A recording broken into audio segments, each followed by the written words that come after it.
भारत के छोटे छोटे गांवों में समय मानो थोड़ा धीमा चलता है। यहाँ सुबह की शुरुआत सूरज की पहली किरण से होती है और मंदिर की घंटी से। हर वर्ष जब नवरात्रि आती है तो इन गांवों का वातावरण एक अलग ही ऊर्जा से भर जाता है।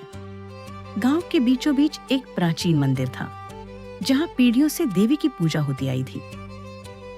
नवरात्रि के 9 दिनों में यह मंदिर आस्था का केंद्र बन जाता था। गांव में एक छोटा बालक था, जिज्ञासु और हर चीज को समझने की इच्छा रखने वाला।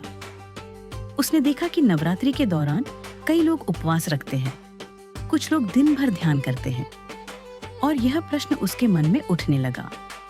मंदिर के पुजारी गांव के सबसे बुजुर्ग और अनुभवी व्यक्ति थे।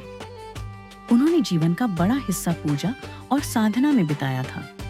बालक ने उनसे पूछा, लोग नवरात्रि में उपवास क्यों करते हैं? पुजारी ने धीरे से मुस्कुराते हुए कहा, उपवास केवल भोजन का त्याग नहीं है, यह है संयम का अभ्यास। जब मनुष्य अपने शरीर की इच्छाओं को नियंत्रित करता है तो उसका मन धीरे धीरे शांत होने लगता है। प्राचीन अरशियों का मानना था कि नवरात्रि का समय शरीर की शुद्धि के लिए सबसे उपयुक्त होता है। इस समय हल्का भोजन और उपवास शरीर को नई ऊर्जा देने में मदद करता है। लेकिन उपवास का सबसे बड़ा उद्देश्य शरीर नहीं, मन है। जब भोजन कम होता है और ध्यान अधिक, तो मन धीरे धीरे स्थिर होने लगता है। नवरात्रि को साधना का समय कहा गया है। यह वह समय है जब मनुष्य अपने भीतर की शक्ति को जगा सकता है। मंत्र, ध्यान और पूजा मन को केंद्रित करते हैं। आर्षियों का मानना था कि नवरात्रि के दौरान प्रकृति की ऊर्जा बदलती है और यह समय आध्यात्मिक अभ्यास के लिए सबसे उपयुक्त होता है।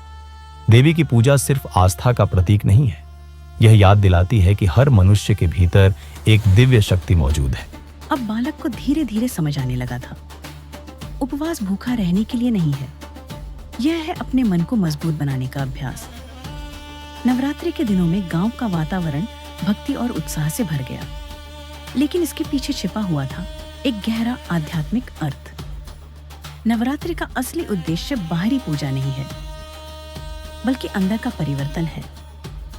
जब मन शांत होता है तो जीवन भी संतुलित होने लगता है।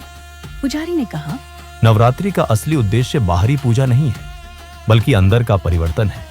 जब मन शांत होता है तो जीवन भी संतुलित होने लगता है।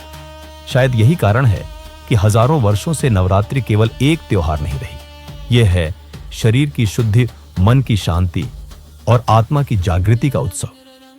और शायद उपवास और साधना का यही सबसे बड़ा रहस्य है।